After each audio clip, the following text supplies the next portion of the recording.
Hi, this is Luke Ziff from Crocker Farm Auction. I'm here with an extremely important example of sculptural American stoneware that we'll be offering in our Fall 2021 Stoneware and Redware auction. So you can see it's a very monumental piece. First of all, it's just massive in size, but it's a sculptural depiction of an African American preacher made in Alabama, Rock Mills almost certainly, in the late 19th century, 1880s or 1890s. So actually this example, when we first offered it in 2014, was a new discovery from southern Alabama, I believe, like Alabama, Georgia, Florida border. But when it was discovered, as it is now, it stands a part of a very important school of sculptural stoneware that was made in Rock Mills, Alabama, beginning like right around the Civil War time, shortly thereafter. So if you're familiar with Alabama stoneware, you know that John Lehman is kind of the king of that stoneware school. So there are, I believe, 3 figural vessels, large size on this scale, known that were made by Lehman, depicting African American individuals, executed in a very artistic fashion. Those are actually bottles. You can actually drink out of them. There's one at the Birmingham Museum of Art, for instance.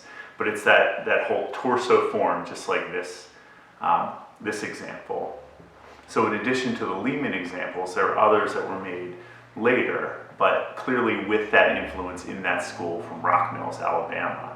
So of this example, this stands among, I believe, 3 known examples very similar of an African American individual depicted with wide brim hat and hands held very contemplatively.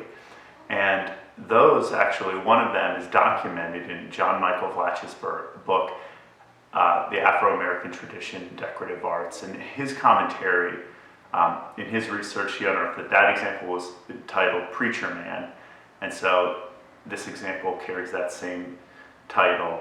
But he was describing it as being made in that school. He posited because it wasn't made in a caricatured manner, it was a very realistic, lifelike depiction of an African American preacher. And because there were African American potters in Rock Mills, Alabama, most notably Edward Rushton, he posited that the origin of that example might have been by one of those potters. So we added that information to the catalog description to this as well. But it's very, I think research is still ongoing with the sculptural figural torsos from Rock Mills, Alabama, but this stands among the finest that are known to survive.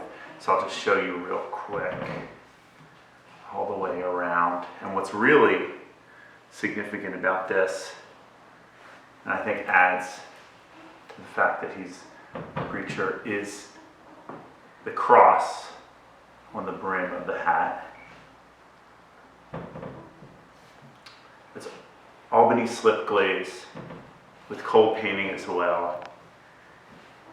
Gorgeous details, gorgeous glaze. Like I said, extremely important example of sculptural stoneware, and we're thrilled to offer it in our Fall 2021 Stoneware and Redware auction.